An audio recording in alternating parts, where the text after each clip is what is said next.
Here are the steps to complete the Plant a Bean for a Bergen activity.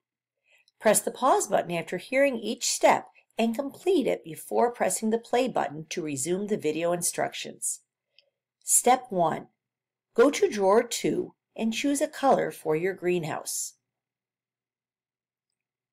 Step 2. Write your name on the greenhouse and draw a Bergen if you like. Step 3. Cut the greenhouse out, including the middle square. Step 4. Get a plastic bag. Step 5. Go wet a paper towel and put it in the plastic bag. Step 6.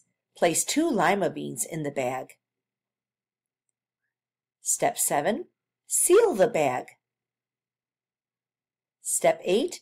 Put your greenhouse and the bag in the basket so your teacher can hang them in the window.